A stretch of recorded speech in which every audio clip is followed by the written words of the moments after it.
chapter from my debut novel, which is coming out in a couple of weeks. And it's a bit of a set-piece chapter, I've no dialogue. And it's not funny, so I might have pitched it a little bit wrong, I'm not sure. I'll read it out, and I guess you can let me know what you think. Jack managed to get all of the drinks on his father's tab. He rather enjoyed the fact that his father would have to pay for them. Basically summoned him, talked condescendingly at him, and then headed straight out. Fran had become a little livelier after a few drinks. Her face was animated, the rich beauty took on a life. It was odd to find people who were more attractive when drunk. She was older than him, but he didn't mind at all. He wondered if she did, if her history would impinge, if she would look at his youthful complexion and laugh. He'd selected a nearby pub so they wouldn't have to walk too far, and he was thankful that they found a corner table. The light was harsher. It did no one any favours, but the green of her eyes definitely showed.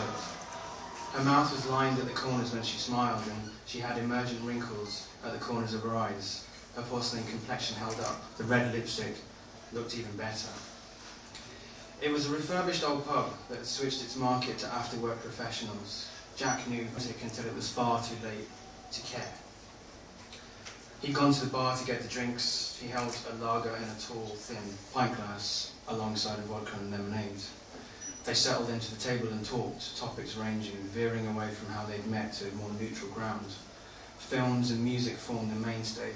After 2 drinks, they allowed literature into the fray. Jack ventured a little more Eliot. She professed that she knew exactly where it was from and that she'd been teasing him earlier. They kissed at the end of the night. Jack saw kisses as deal breakers. He heard that women see them more as handshakes, a way to judge a man, a thing to do before you even come close to making a decision. Take the measure of a man, test the chemistry, the electricity. Jack decided he didn't want that kind of decision to be made that night. Not this time, not with this woman, and not in this frame of mind. He tailed off the sound of her belly pressed onto his belt buckle. She tasted of watermelon lip gloss. He took her number, walked her to the tube, of emotion that stops the everyday. The feeling that is a world away from moving through the gears, the morning coffee, the first email in the kitchen, the first customer on the checkout, the first sale in the store. It was a world away from the average dates in average pubs, sealed by meaningless kisses and broken by unreturned messages. It was a world away from the hard focus on the task at hand and the hard focus on the tasks to come. It was destabilizing, ridiculous, it was sublime. He'd asked her, "Do you want to see me again?"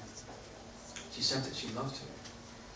Jack got home and went straight to his room. He checked his phone, nothing, and he resolved not to act too eagerly, not to say, "Are you home?" and to step away from the device. He sat down on his bed, took off his jacket, got up to hang it and then undressed, seemingly in one motion. He left his shirt on the floor, threw his tie on the dresser, and hooked his trousers up on the door. He got to his bed, set the alarm clock, ready for the next day, already swimming out to sea, already sending his thoughts away, looking for a face that he could look at for years, missing the last time that he felt like that. He was already asking himself if it was the thing that had been absent from his life for the last few years. A time of straightforward sex and poised expressions, of making up to break up, and people always letting go before the undercurrent caught them. He fell asleep straight away, and he remembered the first time. Thank you.